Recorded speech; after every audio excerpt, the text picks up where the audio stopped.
प्रशासन, शासन आणि लोकप्रतिनिधी यांनी मिळून तालुक्याला लुटायचा घाट घातला की काय, हा प्रश्न आज त्या ठिकाणी गेल्या अनेक महिन्यांपासून, नवे तर वर्षापासून चाळीसगाव तालुक्यातल्या गिरणा असो किंवा इतर ठिकाणाहून वाळू गौण खनिजाची बेसुमार लूट तस्करी त्या ठिकाणी सुरू करून तालुक्याला लुटण्याचं काम त्या ठिकाणी सुरू आहे।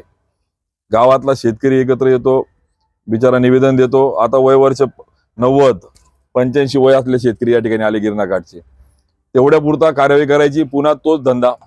आणि म्हणून प्रशासन, शासन आणि लोकप्रतिनिधी यांनी मिळून तालुक्याला लुटायचा घाट घातला की काय, हा प्रश्न आज त्या ठिकाणी उपस्थित होतोय।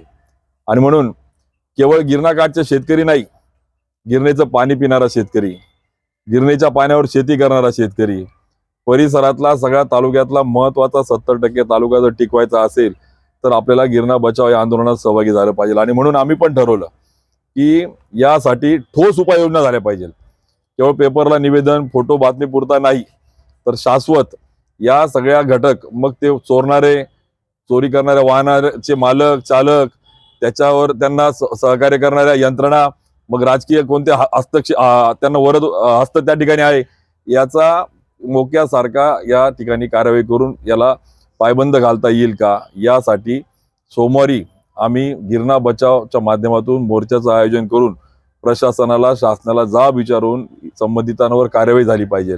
निष्पाप मुलगी परवा 11वी म्हणजे FY ला शिकणारी फार्मसीला एका वाळूच्या डंपरने चिरडून टाकलं जातं।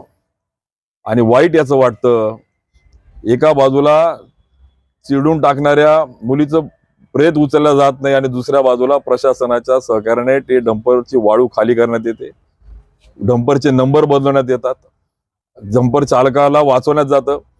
मग यामध्ये कोणते राज्यकर्ते सहभागी आहे, कोणते प्रशासनातले अधिकारी सहभागी आहे? अरे, निष्पाप बालिकेचा जीव जात असताना देखील तुम्ही टाळूवरचं लोणी खाण्याचा प्रयत्न जर करत असाल तर हा तालुका आता शांत राहणार नाही। कारण की आता सीमा त्याच्या पूर्णपणे ओलांडल्या आहेत।